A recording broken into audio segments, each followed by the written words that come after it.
Terima kasih pemirsa, Anda masih menyaksikan Perspektif. Oke, Kak, apa nih mungkin mimpi dari Kak Amanda sendiri selain menjadi pembisnis ya? Apakah dulu punya mimpi pengen apa gitu yang mungkin belum tersampaikan? Kalau untuk saat ini sih, cita-cita aku tetap jadi entrepreneur yang bisa mengharumkan nama bangsa. Oke, mengharumkan nama Indonesia. Iya. Kak, tadi kan udah sempet nih menggunakan inovasi. Mungkin salah satunya makanan-makanan manis gitu. Apa nih yang kira-kira kedepannya akan dijalankan sama selain mungkin makanan manis ya? Ini kita bocoran dikit deh. Iya, bocoran. Mewujudkan cita-cita aku yang punya salon, punya butik. Karena aku sendiri pun seneng perawatan. Namanya cewek ya, Iya. balik lagi pasti punya cita-cita kayak gitu dulu. Aku juga. Iya kan. Oke, nah sekarang udah pengen punya pisah, punya inovasi yang lainnya juga. Sekarang juga udah punya kopi ya. Apa mungkin kedepannya inovatif yang mungkin dilakukan oleh pembisnis, ngasih tips di bidang kuliner nih, apa mungkin inovasi-inovasinya? Mungkin selain sekarang udah banyak ya, ada rasa-rasa nih, kopi rasa ini tambah topping ini, atau tahu apa pisang, apa mungkin yang kira-kira menurut Kak Amanda yang kira-kira harus ditanamkan setiap entrepreneur, inovasi apa? Balik lagi sih, kalau untuk inovasi-inovasinya kita harus melihat apa yang lagi hype, apa yang lagi disukain sama masyarakat gitu sih. Lebih mungkin kita research dulu sih. Kalau aku sendiri ya, aku coba research dulu apa yang lagi booming, apa yang lagi digemarin. Aku coba membuat sesuatu yang berbeda dari yang udah ada juga sih. Tetap mengikuti tren ya? Ya, mengikuti tren itu kuncinya. Oke. Oke, nah Kak, rahasia sukses dalam Kakak menjalankan bisnis kuliner ini apa sih Kak? Yang mungkin bisa Kakak share di sini? Rahasianya lebih itu sih, bertekad, terus apa adanya, nggak dibuat-buat, terus lebih meyakinkan orang sekitar yang memang yang tadinya tidak mendukung gitu ya, terus lebih menjalankan sesuatu yang positif-positif. Karena aku sendiri sudah dikenal masyarakat, jadi aku lebih menjaga dan melakukan sesuatu yang positif. Oke. Apakah tadi Kakak juga sempat bilang ya pengen bikin bisnis salon, butik. Sekarang udah ada persiapannya sendiri nggak sih, atau masih dalam jangka waktu panjang gitu? Kalau untuk masalah salon atau butik itu masih nanti ya, untuk kedepannya. Karena untuk saat ini aku dikenalnya sebagai pembisnis F&B. Jadi mungkin untuk mempertahankan aku di kalangan masyarakat Indonesia, mungkin aku bakal membuat sesuatu yang baru masih dalam lingkup konsep F&B. Oke, masih dalam ya tadi udah kopi juga, udah makanan juga, mungkin ada yang lainnya lagi ya. Berarti untuk dalam jangka waktu dekat ini ya, berarti pasti akan ada lagi nih.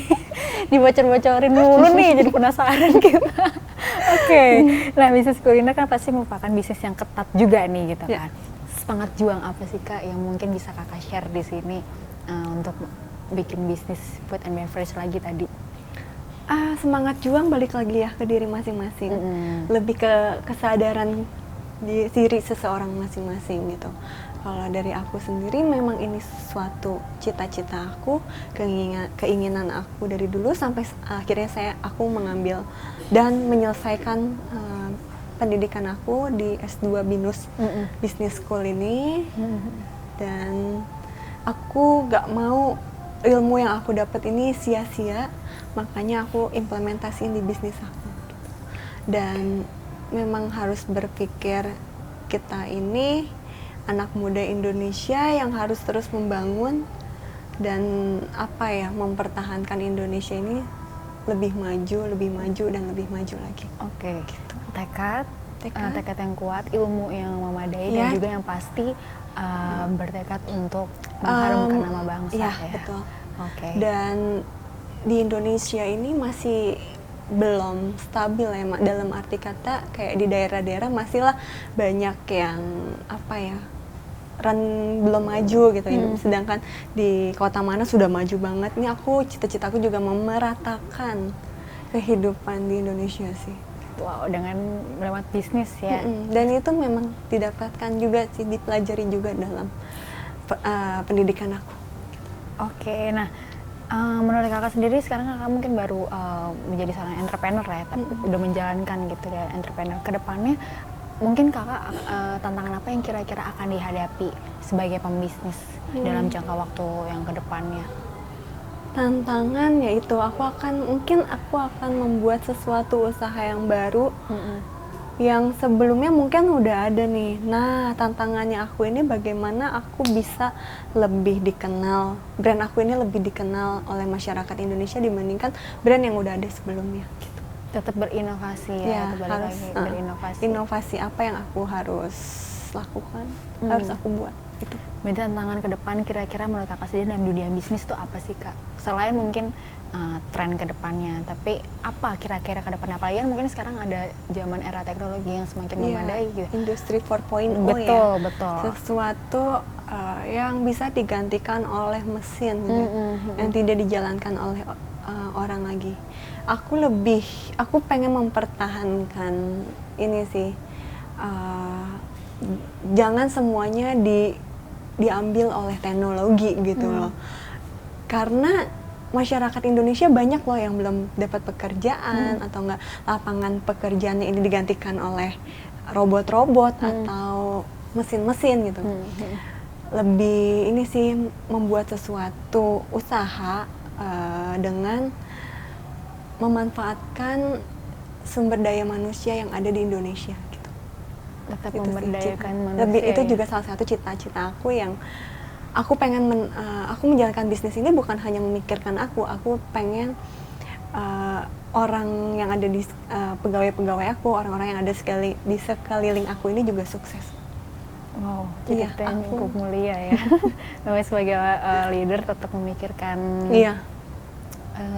pekerjanya, yang memberikan apa ya, pasti ilmu juga. Betul. Ya kayak, dan jadi kedepannya adalah tetap memberdayakan manusia, tidak bergantung kepada teknologi. Betul. Meskipun teknologi pasti akan berkembang, Ya. akan berpengaruh terhadap bisnis juga ya kak ya.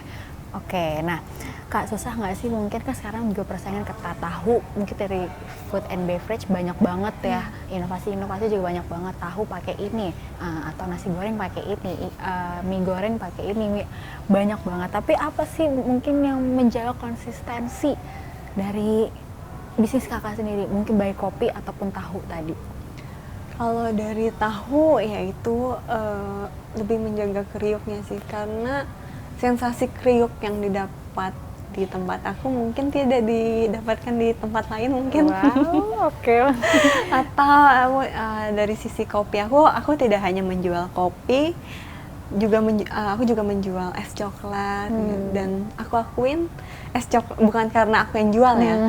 Memang kalau es coklat aku ini memang rasanya oke sih, maksudnya dalam arti kata nggak beda jauh lah sama kafe-kafe yang mahal. Oke. Nah, tetap menjaga, berarti tetap menjaga, balik lagi ya, menjaga kriuknya, teknisinya, bahannya, dan juga attitude-nya tadi ya kepada customer. Karena mungkin memang sangat berpengaruh ya. Sangat banget sih, attitude sampai aku selalu mengajarkan ke karyawan aku sih bagaimana kita melayani customer, dari cara senyum, cara kita kasih salam, sampai akhirnya cara kita berterima kasih karena mereka sudah beli gitu. Oke. Nah, apa nih prospek bisnis ke depannya dari kakak sendiri? Prospek ke depannya membuat suatu inovasi bisnis baru. Mungkin cita-cita yang paling aku pengenin banget, membuat sesuatu yang memang belum ada di Indonesia ini gitu, dan bisa dikenal oleh semua masyarakat Indonesia dari Sabang sampai Merauke. Wow, iya. Sampai sekarang, bahkan sekarang pun sudah dikenal dengan banyak orang ya kan. Amin. Viralnya ini, saya pasti viral tidak menghalangi dan tidak membuat kakak menjadi jumawa ya, kayak pasti kakak tetap merendah, bisnis tetap berjalan, yang pasti kita ambil sisi positifnya kali ya, kayak kalau misalnya viral bisa membantu kita dalam pengerjaan bisnis ini. Kak, terima kasih banyak atas waktunya, sharing-sharing tentang ilmu bisnis.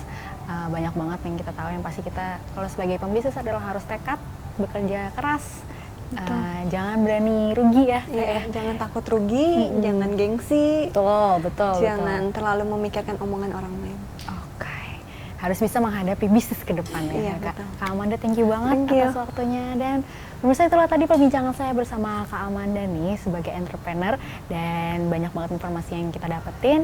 Dan itulah tadi, jadi kita pamit undur diri. Terima kasih atas perhatiannya. Sampai jumpa. Perspektif saya menjadi seorang entrepreneur harus memiliki jiwa yang konsisten, jiwa yang tekun, tidak malu terhadap sesuatu yang mungkin dianggap rendah oleh orang-orang lain, tidak ada rasa gengsi, dan bagi anak muda Indonesia jangan pernah takut untuk memulai sesuatu bisnis yang dari kecil, tetap semangat.